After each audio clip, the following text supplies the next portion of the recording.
नमस्कार दोस्तों, मैं हूं सौरभ शर्मा। आप देख रहे हैं भारत 24। लोग अक्सर अंकों में इंसान की कीमत तलाशते हैं, लेकिन इतिहास गवाह है दुनिया ने जिन्हें जीरो समझा, वक्त ने उन्हें ही सबसे बड़ा हीरो लिखा। और कुछ ऐसी कहानी हमारे समक्ष आ रही है और स्टारकास्ट के साथ मौजूद है। आप सभी का बहुत बहुत स्वागत है भारत 24 में। Thank you so much. Himanshu भाई, सबसे पहले आप तो खैर हीरो रहे हैं स्कूल के, आपका नाम ही हीरो था। कई बार लगा कि ये शाहरुख का डायलॉग है, जो कुछ नहीं करते वो कमाल करते हैं। मुझे ऐसा क्या लगा यही हम देखेंगे कि जो इस फिल्म की कहानी में किरदार कुछ नहीं कर रहा, वो आखिरी में कमाल करे? मैं वही अभी ये बोल रहा था, मुझे ऐसा लगता है आप मूवी देख के आ चुके हो हमारी। ये चीटिंग हुई है कहीं पे, आपको मूवी दिखाई है पूरी। पर very well put up in words actually, कि जो कुछ नहीं करते वही कमाल करते हैं। मेरी नानी हमेशा मुझसे यही कहती थी। मेरे घर वाले जब मुझ पे कभी विश्वास नहीं करते थे और उसके चक्कर में मैं अपने आप पे विश्वास नहीं करता था, तो मेरी नानी कहती थी, देखना ये कुछ नहीं कर रहा ना, सबसे ज्यादा यही काम करेगा। So I am just manifesting every second कि मैं अपने जो सपना मैंने देखा है मैं उसके और करीब जाता रहूं। एंड ऐसी अच्छी अच्छी मूवीज और इस तरह के किरदारों को निभाने का मौका मिले मुझे। So just living my dream and making the most of it right now. अच्छा, उत्तराखंड की वादियों की ये कहानी है, देहरादून की। क्या ये एक सच्ची कहानी है किसी की, जिसको हम अभी पढ़ते हुए देखेंगे, या थोड़ा फिक्शन के साथ आप इस किरदार को लेके आए? इसका जवाब मुझे ऐसा लगता है डायरेक्टर साहब बताएं तो। हालांकि आर्यभट्ट के अंदर, आर्यभट्ट का जीरो में अगर आप देखेंगे तो जो किरदार हम लोग निभा रहे हैं सारे, you don't need a person in, मतलब आपको एक इंसान नहीं चाहिए, क्योंकि ये लगभग हम सभी की कहानियां हैं। जब इसकी स्क्रिप्ट सुनी और इसके किरदारों के बारे में इनके डायलॉग सुने तो देवर सो सो रेलिवेंट। एक परिवार के अंदर आप ऐसे एक मैखाना लगा देते हैं, सारे बैठ गए, हम लोग बरामदे में बैठ गए, गप्पे शप्पे सब चल रही, तो it's just felt so real कि आप अपने फैमिली मेंबर्स ढूंढना शुरू कर देते हैं उसमें। एंड आर्यभट्ट का जीरो में आपको लगभग वही फील एंड वही डेप्थ में, वही घर की बातें, वही बरामदे की बातें। अगर आपने हमारा ट्रेलर देखा होगा, मुझे एक सीन बहुत अच्छा लगा जो कमल सर ने एग्जीक्यूट बेहतरीन तरह से किया है। तो लास्ट में वो होता है ना कि घर में मिर्ची जला के गैस के चूल्हे के ऊपर में नजर उतारी जाती है। मेरे माइंड में नहीं आता, बट जैसे ही इन्होंने बोला कि ऐसे करेंगे, मैंने कहा सर ये तो मेरी मम्मी करती है, घर पे रोज करती रहती है मेरे साथ में कि, और माँ को हमेशा एक ये चिंता रहती है कि उनके बच्चों पे किसी की नजर ना लगे। तो this is the daily ritual. तो मैंने छोटे छोटे इंस्टेंसेस से यही फील किया इसके अंदर ही कि there are so many things around us जो इस फिल्म में आपको बहुत इमोशनली और एक बहुत स्ट्रैटेजिकली, तो मैं ये जरूर कहूंगा, क्योंकि फिल्में प्लान ही करके हम लोग पूरा करते हैं, तो it is definitely going to make a good space in your heart. Madan भाई, आपने खैर क्योंकि ये प्यार भी जो हम देख रहे हैं, ये भी शिद्दत वाला है, बट इसमें शिद्दत किसी और तरीके से इसमें दिखाई जाएगी।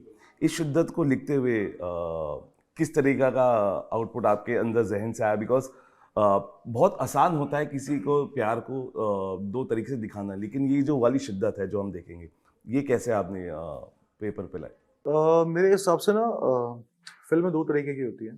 पहली फिल्म होती है जिसके अंदर आप जो देखते हो वो आप बनना चाहते हो। फॉर एग्जाम्पल सुपरमैन, शिद्दत, या फिर ये सारी जो फिल्म है। दूसरी फिल्म होती है जिसके अंदर आप एक्चुअली होते हो, तो उसके अंदर आपकी ही कहानी होती है और कहीं ना कहीं कुछ ना कुछ इंसिडेंट्स ना आपके होते हैं लाइफ के, जो रियल होते हैं, आपके साथ हो चुके होते हैं या फिर आपके भाई के साथ हो चुके होते हैं। आपको पता होता है ये चीज़ हुई है। तो ये एक ऐसी फिल्म है। अब जैसे इसमें हमेशा करके गाना है, जैसे वो मेरे लिए बहुत ही शिद्दत भरा गाना है। ठीक है, वो फादर सन के बीच के उसका रिलेशन का एक गाना है, और उसमें जो जो बातें लिखी गई हैं, जो जो बातें मैंने उसमें लिखी हैं, वो सब मेरे साथ हुआ है, और वो मैं फील करता हूँ, अंदर से फील करता हूँ। बाकी जो गाने हैं, जैसे फॉर एग्जाम्पल एक गाना भाई आप सुनेंगे, रिलीज होने वाला है, यात्री समान का। ठीक है, उसका आपने ये डायलॉग बहुत बार सुना होगा, यात्री समान का खुद जिम्मेदार है। तो ये हमने ये गाना बनाया है। तो ये सारा जो इसके अंदर पूरी कहानी को जिस तरीके से पिरोया गया है ना, वो एक माला के अंदर, उसमें कोई ना कोई मोती किसी ना किसी की जिंदगी से मिलता जरूर है। कमल साहब, देखिए, कमल तो हर जगह खिला ही हुआ है, लेकिन अपनी कहानियों को कमल कैसे खिलाते हैं इस अलग अलग तरीके से जो आप लेके आते हैं कहानियाँ। और जिस तरीके से आप डायरेक्ट करते हैं चीज़ों को, कैसे डायरेक्शन का जो कमल कैसे खिलाते हैं, कितनी इतना इतना सिंप्लिसिटी से आप हर चीज़ को कहने की जो क्षमता है, that is commendable I guess. कैसे लाते हैं सिंप्लिसिटी, बिकॉज वरांडा की बातें हों, साथ हो, ये आपको रिलेट करती है। मुझे लगता है कि हर सीट पे बैठने वाला रिलेट करेगा, और ये सबसे बड़ी ताकत होती है डायरेक्शन की। सो हाउ यू, कैसे खिलाते हैं कमल उन्हें? देखो अब जैसे ये सारी अपनी भारतीय संस्कृति है, वहीं मिलेगा। ये मिर्ची से नजरें उतारना, नजर लग गई है, ठीक है, अचार बनाना, ये सब चीजें, बाप बेटे को गाली दे रहा है, बेटा सोच रहा है कि मुझे क्यों नहीं समझ रहे हैं, तो इंडियन कल्चर है। वही छोटे छोटे जो मोमेंट्स हैं अपनी जिंदगी के, वो हमने फिल्म के अंदर डाले हैं, जिससे लगे कि रियल कहानी है। इंडियन सोसाइटी खास करके मतलब हम लोगों के उसमें देखा होगा कि बाप बेटे दिल मतलब गले लगे ना लगे, लेकिन उनके दिल अंदर से जरूर मिले होते हैं। जरा सी प्रॉब्लम होती है ना, तो वो परेशानी होना शुरू हो जाएगी। सामने आएंगे तो लगेगा कि यार नहीं मिल रहे भाई, लेकिन पीछे कुछ परेशानी है तो वो उसको पूछेगा क्या हुआ, इसने खाना क्यों नहीं खाया, पापा बीमार क्यों लग रहे हैं। वो बहुत, तो ये छोटे छोटे जो मोमेंट्स हमने अपनी फिल्मों में डाल के सबको दिखाने की कोशिश की है कि हम चाहे करोड़पति बन जाएं, चाहे छोटे रह जाएं, लेकिन ये चीजें खत्म नहीं होनी है, ये अपने ब्लड के अंदर ही है। तो वहीं से इस कहानी का आइडिया आया, फिर उसको इस तरीके से, और हम लोगों ने देखा ही है, आपने भी देखा होगा, हम सब ने देखा ही होगा, बरांडा, मोहल्ला, गली, छत, पतंगबाजी, अचार बनाना, सब वहीं से ही है। आपसे जानना चाहूँगा, आपने इस फिल्म के लिए, इस किरदार के लिए ऐसी कौन सी चीज़ की अपने कंफर्ट जोन से बाहर निकल के, जिसको निभाते हुए बहुत मज़ा आया आपको? देखिए, मेरा कोशिश हमेशा यही रहता है कि मैं जो कर चुकी हूँ वो नहीं करूँ, रिपीट नहीं करूँ, कुछ नया करूँ। तो इस फिल्म में जो किरदार मैंने निभाया है वो मेरे लिए बिल्कुल नया था। और मुझे लगता है मेरे एकदम ऑपोजिट था। मेरे कैरेक्टर का नाम था बॉबी, और सरप्राइज़ है, अभी तक ट्रेलर में नहीं दिखाया गया है। वो सरप्राइज़ है मूवी में, और ट्विस्ट है कैरेक्टर में भी, क्योंकि जब लोग देखेंगे बहुत अच्छा लगेगा। फिलहाल कॉमेडी फिल्म है, लेकिन उसमें भी कॉमिक रिलीफ है ये कैरेक्टर जब आती है। तो जो हिमांश के साथ इनका जो है सीन्स, लेकिन उसके बाद भी ट्विस्ट है, तो आई थिंक मज़ा आएगा। और मुझे लगता है ये मेरा पहला कॉमेडी मूवी है, तो I am very excited and looking forward to it. अच्छा, सबसे मुश्किल चीज़ क्या है? Action, comedy? मुझे लगता है कि कॉमेडी सबसे मुश्किल होती है लोगों को हंसाना। अगर आप किसी के भी चेहरे पे मुस्कान ला सकते हैं अपने किरदारों से, अपनी असली ज़िंदगी में, मुझे लगता है कि सबसे बड़ी ताकत होती है। बिल्कुल। तो इसमें क्या सरप्राइजिंग फैक्टर आपका, अगर पहली बार कॉमेडी आप कर रहे हैं, क्या सरप्राइज करेगी? वो तो मैं लोगों की ओपिनियन जानना चाहूँगी आफ्टर द रिलीज। एंड जिसलिए कमल सर ने इसको सीक्रेट रखा है, मैं नहीं रिवील नहीं करना चाहूँगी कि क्यों सीक्रेट रखा है, क्या है बॉबी के कैरेक्टर में।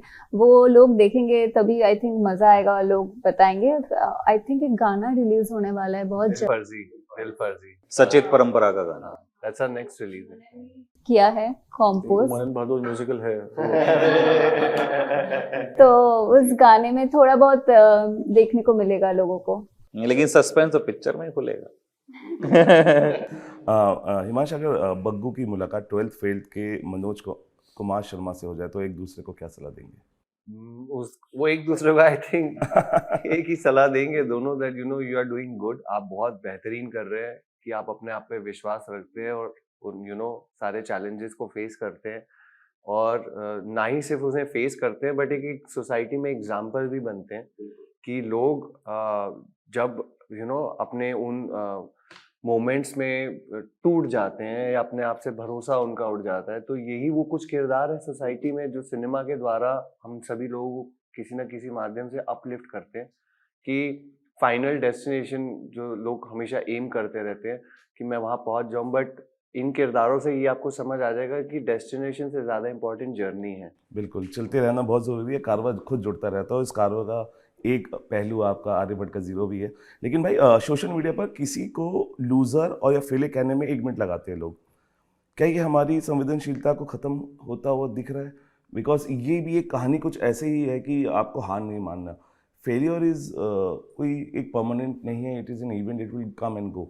बट आपको क्या लगता है कि जिस तरीके सोशल मीडिया 2 मिनट लगाती है, इसको सीरियसली नहीं लेते, लेकिन कई लोग सीरियसली ले जाते हैं। What all you have to say about this? देखिए ये हर एक इंसान का अपना पर्सनल ओपिनियन होता है। किसी को चाय पसंद है तो किसी को कॉफी पसंद है। अब कॉफी वाला कहेगा कि मुझे चाय पसंद नहीं है, चाय वाला कहेगा कि मुझे कॉफी पता नहीं ये लोग क्यों पीते हैं। So there are varied. अब नया जैसे I am just taking it in the other way कि आप देखेंगे कि फिल्में हमारे पूरी इंडियन ऑडियंस को इतना प्रभावित करती है, इतना इम्पैक्ट छोड़ती है कि आजकल के ओटीटी एरा के टाइम में and specially in digital era में लोगों का पेशेंस कम होता जा रहा है धीरे धीरे। उनके अंदर जो उनका अटेंशन स्पैन है वो भी भटकता जा रहा है।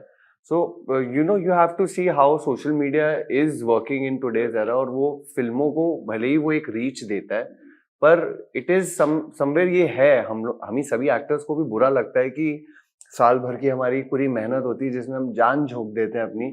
कई बार आपने ये भी सुना होगा कि कुछ एक्टर सेट पे होते हैं, काम कर रहे हैं, कभी हाथ पैर टूट रहे हैं, कभी किसी को चोट लग रही है, और वो सारी ऐसी चीजें होती है जो हम जनरली बाहर लाते ही नहीं है, क्योंकि वो हम चाहते नहीं कि कोई उस पर माइलेज ली जाए। And it's fine. काम करता हुआ आदमी स्कूटर चला के घर पे जा रहा होता है, कभी उसको एक्सीडेंट हो जाता है तो वो पूरे ऑफिस में तो नहीं बोर्ड पे लगा देता है कि मेरा एक्सीडेंट हो गया, मेरा एक्सीडेंट हो गया। तो likewise again what people have to think they will. आपका मुद्दा क्लियर होना चाहिए कि आप अपने काम में ऑनेस्ट रहें, आप अपना 100% दीजिए, और जब आप घर जाएं, जो आज आपने पूरे दिन भर काम किया है, उसे देख के, उसे सोच के आपको रात को चैन की नींद आए, तो मुझे लगता है that's all about what we all are somewhere trying to figure out कि हमें अपनी लाइफ से चाहिए क्या। बिल्कुल। मदन भाई, आपको लगता है कि because you right also, you compose also, जिस तरीके से एक एरा आ रहा है, आप पुराने गानों को रिमिक्स कर रहे हैं, नए तरीके से पेश कर रहे हैं, लेकिन असली खूबसूरती कहते हैं ना कि नई चीज़ में होती है। जब when somebody is born it is special. So हमारे अच्छे गाने अभी बॉर्न नहीं हो रहे हैं या लिखे नहीं जा रहे हैं, क्यों हम वापस उन गानों को छेड़ रहे हैं, उसको रिमिक्स कर रहे हैं, उनको नए तरीके।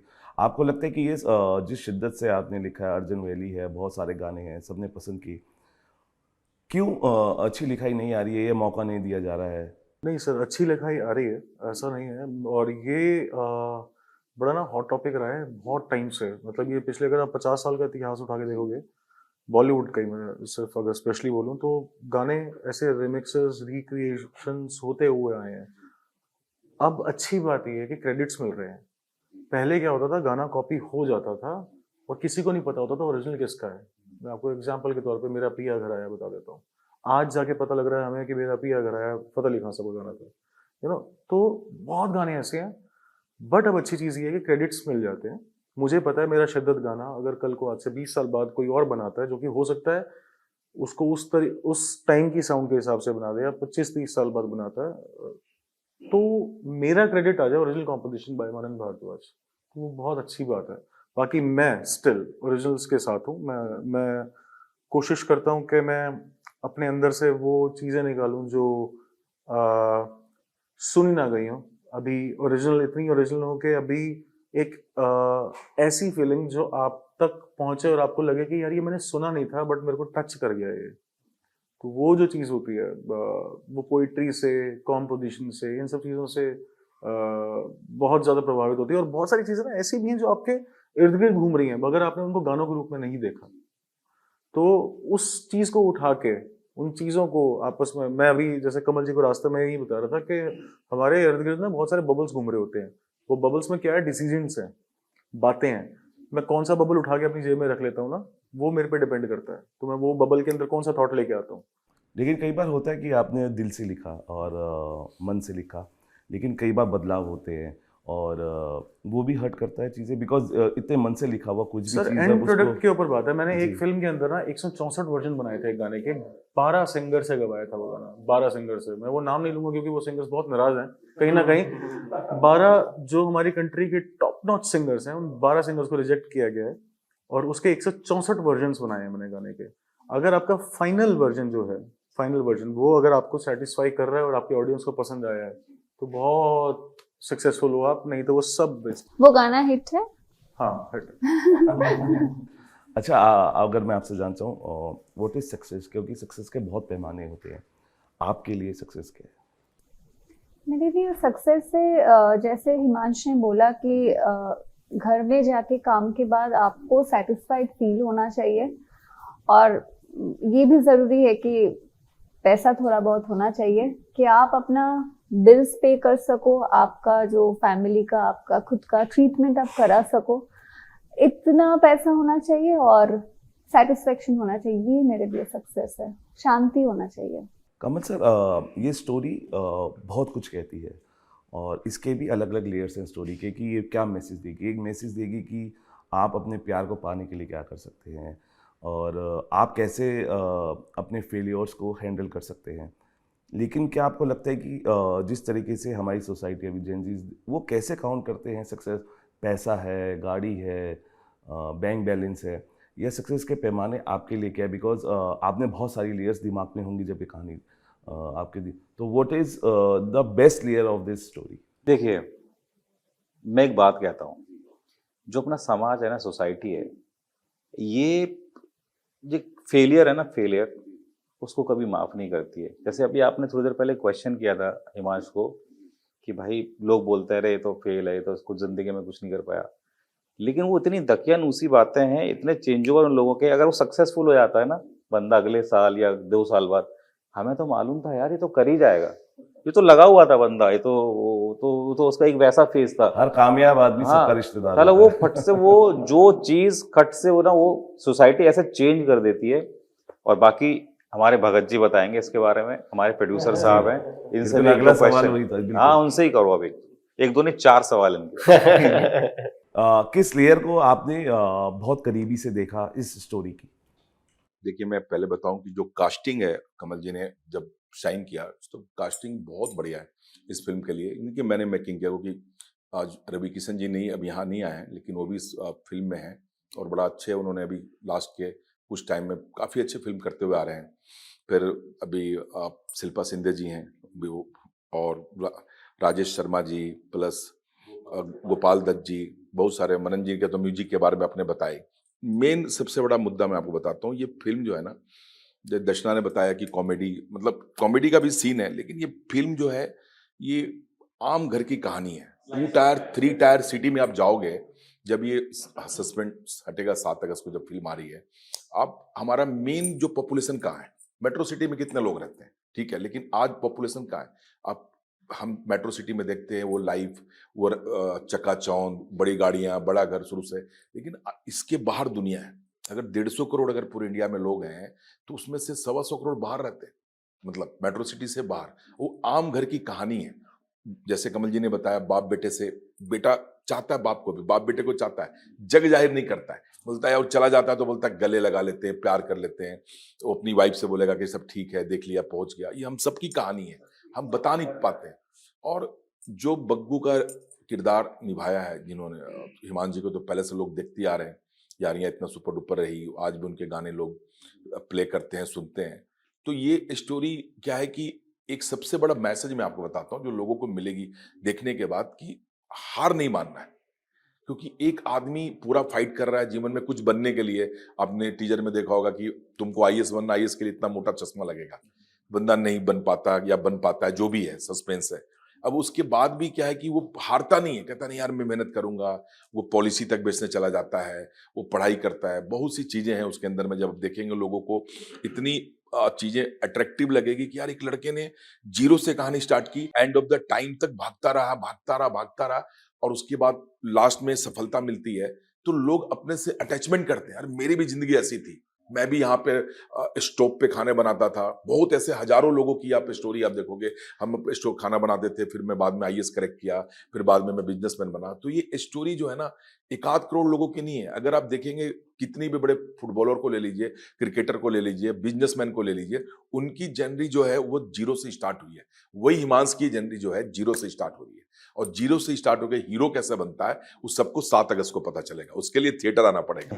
वही बात है जो मैंने बताया कि जो लोग बोलते हैं कि भाई ये तो फेल है, वही फिर अरे ये तो मेरे घर पे बैठता था भाई, अरे हम लोगों ने साथ में खाना खाया, ऐसी बातें शुरू हो जाती हैं, दोस्त है अपना। तो हिमांशु भाई, एक चीज़ और इसमें काबिल तारीफ है, जिस तरीके से मेकअप आपका किया गया है, उसको भी क्रेडिट देना चाहिए आपको। ये फर्स्ट टाइम ऐसा मुझे लगता है कि एक कंप्लीटली जैसा मैं दिखता हूँ उसको हमने ब्रेक किया।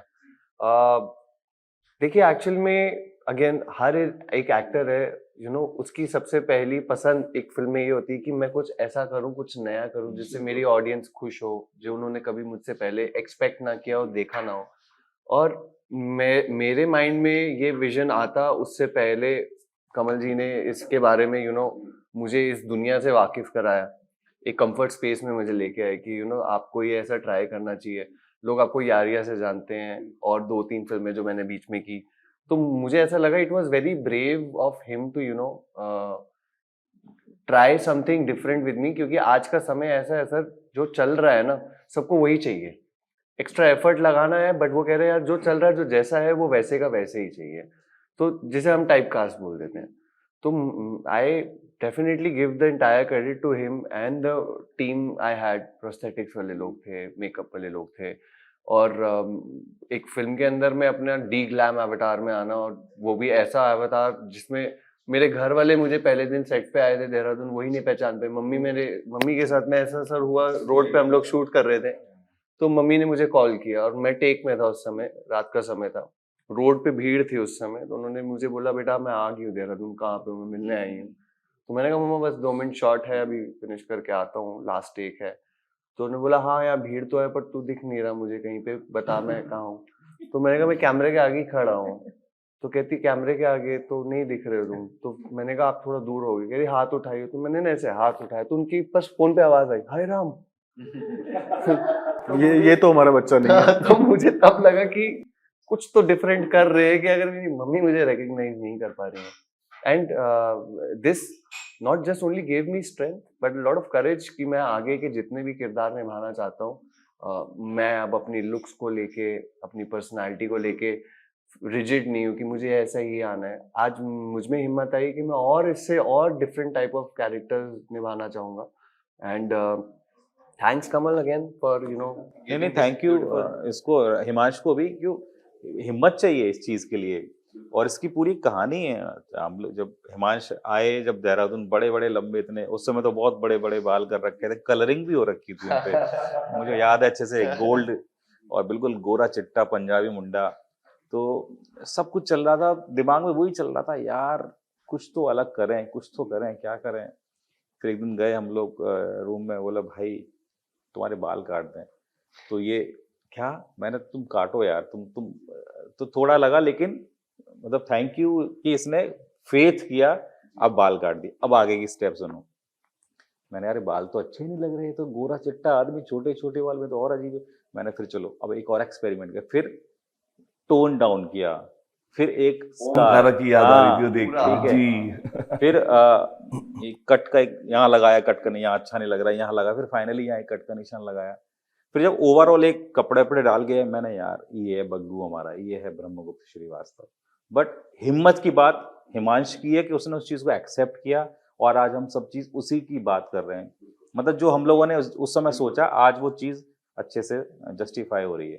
लेकिन अच्छी बात है कि आपका अपनी फिल्म का पहला रिव्यू आपको ऑन अपने सेट पे मिला और मदर की तरफ से मिला, और मुझे लगता है वो ब्लेसिंग्स आपको मिल चुकी है सेट से, और जिस दिन रिलीज़ होगी और बेहतरीन रिव्यूज़ निकल के आएंगे। आखिरी 2 सवाल आपसे, आपको लग रहा है कि अब हीरोइंस के लिए स्पेस बहुत बढ़ गया है OTT के आने से? You are getting good stories. अभी बहुत शिकायतें होती थी कि हीरो ने ओवर शेडो कर दिया है हीरोइन का रोल, लेकिन अभी आपको लग रहा है कि things are getting better, space मिल रहा है आपको, अपना पूरा टैलेंट दिखाने का मौका मिल रहा है, उतना स्पेस मिल रहा है जितना कभी मुझे लगता है कभी नहीं मिला है। तो आपको लग रहा है शिकायतें कम हो रही हैं और अच्छी चीज़ें हो रही हैं? हाँ बिल्कुल। और OTT के आने की वजह से और फिल्में जैसे बन रही है, पहले एक और भी टैबू थी कि लड़कियों मतलब हीरोइंस का जो लाइफ था वो सिर्फ 30 तक था, फिर शादी तक था, कभी कभार ऐसा था कि चिल्ड्रन हो जाने के बाद तो मतलब खत्म है करियर। लेकिन अभी ऐसा कुछ भी नहीं है। अभी I think people are broad minded now, people are more accepting now. And also अगर आप देखोगे हिंदी इंडस्ट्री में शेफाली शाह जैसी एक्ट्रेस भी है, तब्बू भी है, और अनीत पड्डा भी आ चुकी है।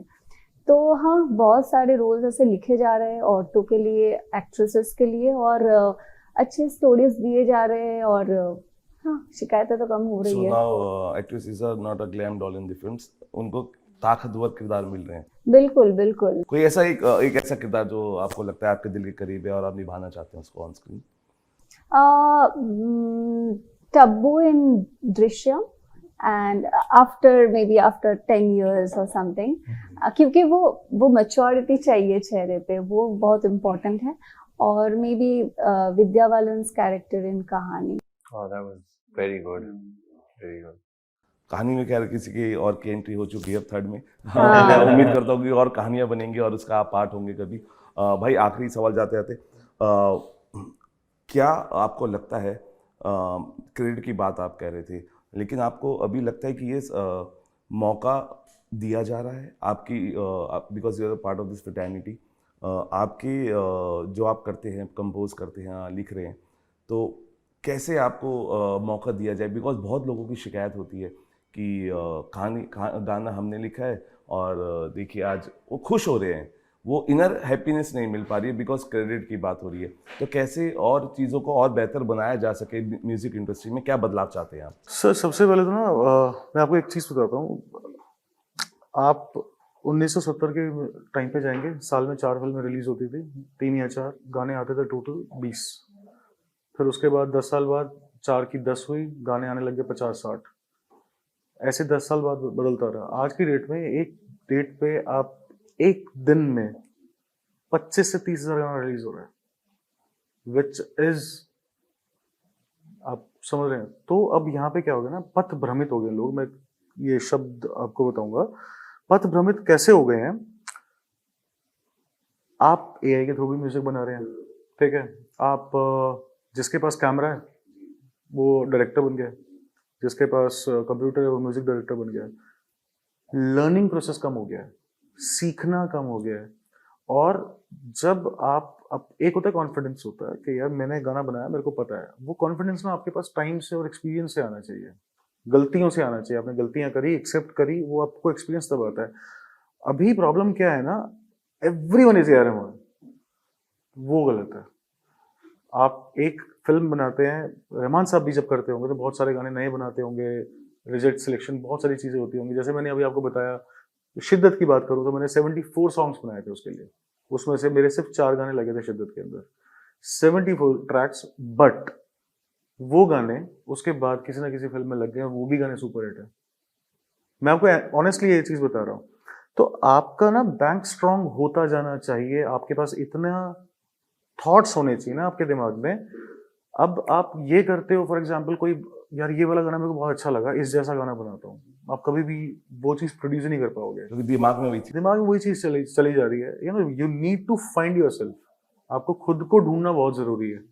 आप अपने आप को ढूंढ रहे हो किसी और के काम में, वो गलत है। बिल्कुल, मैं जितना समझ पाया हूँ, we need real heroes, not the reel heroes. और रील हीरोज बहुत इजी तरीके से अपने आप को प्रेजेंट कर देते हैं, लेकिन उसके पीछे जितनी शिद्दत होती है, वो you the best example sitting in front of us.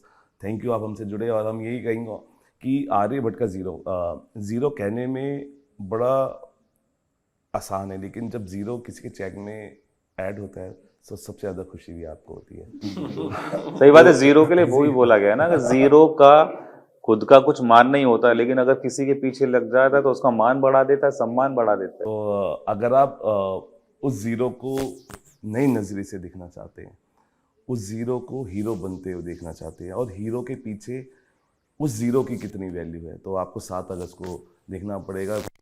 जब पोस्टर फटेगा तो हीरो निकलेगा, और जो हीरो हमारे साथ बैठे हैं वो किस तरीके से आपके सामने नए तरीके से पेश होंगे। बिकॉज कुछ नया है, कहानी बहुत फ्रेश है, केमिस्ट्री बहुत अच्छी लग रही है, जोड़ी बहुत फ्रेश है। और उम्मीद करता हूँ कि पूरे स्टार कास्ट की जब फिल्म आएगी, रिलीज़ होगी, तो पूरे स्टार कास्ट के लिए तालियां बजेंगी। फिलहाल भी के लिए इतना ही। आप बने रहिए भारत 24 के साथ।